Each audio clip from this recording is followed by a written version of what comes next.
2 days after jailed gangster turned politician Mukhtar Ansari passed away, his last rites are set to be conducted shortly in Ghazipur.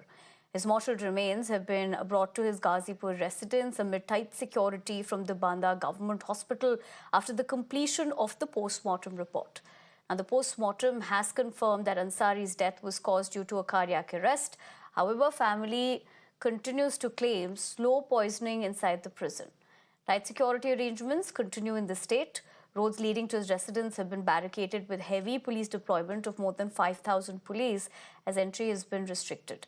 Section 144 remains imposed across the state, and teams of the Central Reserve Police Force along with the local police have been deployed in Banda, Mao, Ghazipur and Varanasi. Meanwhile, the UP government has ordered a judicial probe in Ansari's death and has sought a report in 1 month.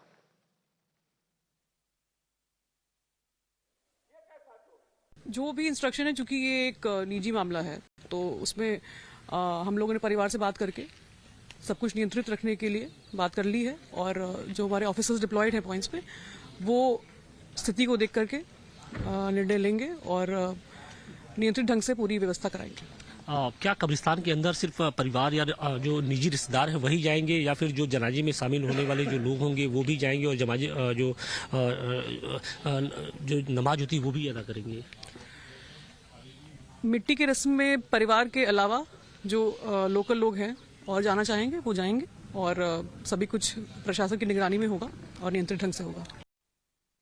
सुरक्षा की दृष्टि से पूरा का पूरा जो गाजीपुर का प्रशासनिक अमला है इसमें लगा हुआ है कि जो भी चीजें यहाँ पे होने जा रहा है सुपर्द खाक इनका वो शांतिपूर्ण तरीके से हो जाए और जिन्हें भी अपना संवेदनाएं व्यक्त करनी है परिवार के लोगों के साथ मिलकर उनके आवास पे जाके कर सकते हैं। अनावश्यक रूप से सड़कों पे ना घूमें, अनावश्यक रूप से कस्बा क्योंकि घना आबादी वाला कस्बा है और लोगों से रात भी अपील की गई थी जब डेड बॉडी आई थी उस समय भी कोई बहुत ज्यादा इस तरह का वो नहीं था, जो उनके आवास पे थे वही लोग उपस्थित थे।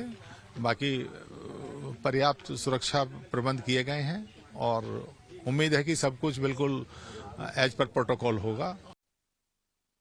देखिए वो उनकी प्रक्रिया है, हमने तो लिख कर दिया है कि दिल्ली एम्स के डॉक्टरों से कराया जाए। हमें यहाँ की चिकित्सा प्रणाली और शासन प्रशासन पर विश्वास नहीं है, वो सोशल मीडिया पर भी है और मीडिया को भी हमने मुहैया करा दिया है। आप लोग को सब पता है कि क्यों मैं ऐसा कह रहा हूँ। Brijesh Shukla, senior journalist, joins me on the broadcast over the phone lines. Mr. Shukla, I appreciate you taking the time out and speaking to us here this morning on Mirror Now. Essentially, of course, given with what we're seeing at the moment, politically speaking as well, what do you really make of this? देखिए, उत्तर प्रदेश में इस तरह के लोगों की भरमार रही है और ये जो कुछ आप देख रही हैं, जो कुछ आप सुन रही हैं, वो इन्हीं नेताओं ने पाला है, पोसा है, बड़ा किया है उनको और इन्हीं लोगों ने उनको बढ़ाया भी है। यदि आप पूरे इतिहास को देखें तो आपको समझ में आ जाएगा कि कैसे राजनीतिक दलों ने इनको वो किया है। आज उन्हीं के साथ खड़े हो गए हैं जो ये इनके बेटे कह रहे हैं कि साहब एम्स के डॉक्टर कराया जाए।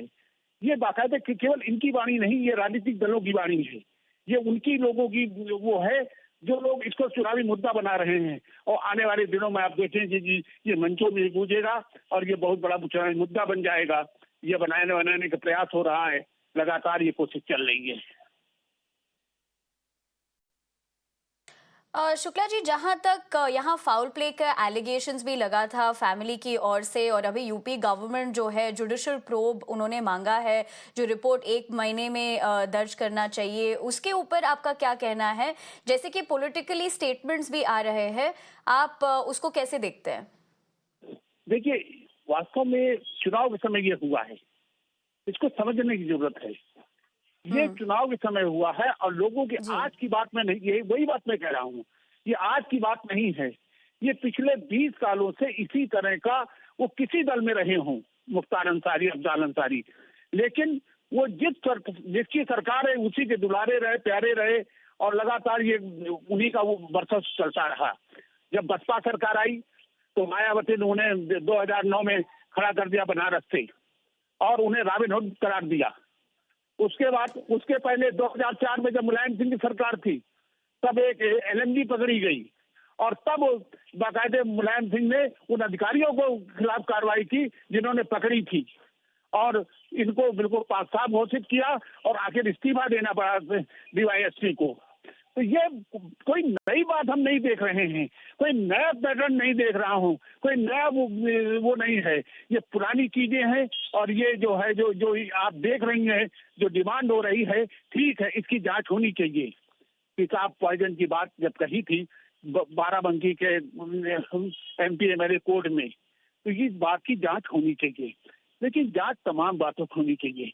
उन नेताओं की भी जांच होनी चाहिए कि जो पंजाब ले गए इनको, उनकी भी जांच होनी चाहिए। Ji Shukla ji, I'd have to interject you there, but for the moment, thank you very much for joining us with how you potentially also, of course, look at this entire situation. I understand Syed Qasim, senior journalist, is also joining us, and as we speak, these are the live visuals also that we're showing you of the fact that several have come to attend the funeral.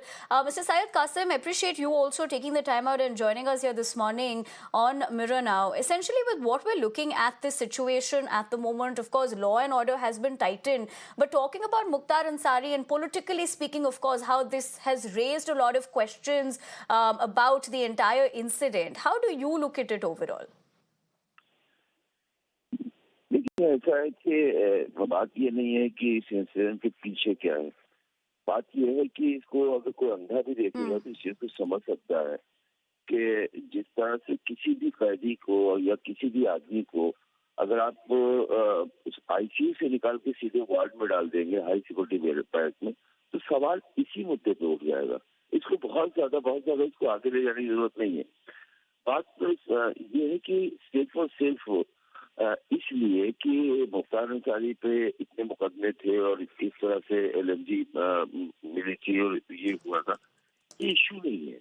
Issue ये है कि अगर कोई भी कैदी, कोई भी इंसान अगर उसको इतना सीरियस हुआ है कि उसे आपको हॉस्पिटलाइज करना पड़ा, उसके ICU में रखना पड़ा, फिर हाई सिक्योरिटी बैंक में ऐसे डालना, यहीं से एक सवाल बन जाता है। इसकी बहुत ज्यादा इसकी जांच की जरूरत नहीं है। ये इतना सा एक पॉइंट जो है, इट्स इनफ। इससे ज्यादा सोचना, इससे ज्यादा बात करना, मुझे लगता है ये बाकी बातें LMG मिली और क्या कहते हैं मुख्तार माफिया थे नहीं थे, ये बहस का मुद्दा नहीं है। बहस सिर्फ एक पॉइंट कि एक ऐसे कैदी को जिसको आपको ICU में रखना पड़ा और ICU से सीधे आप बैरक में डाल दो।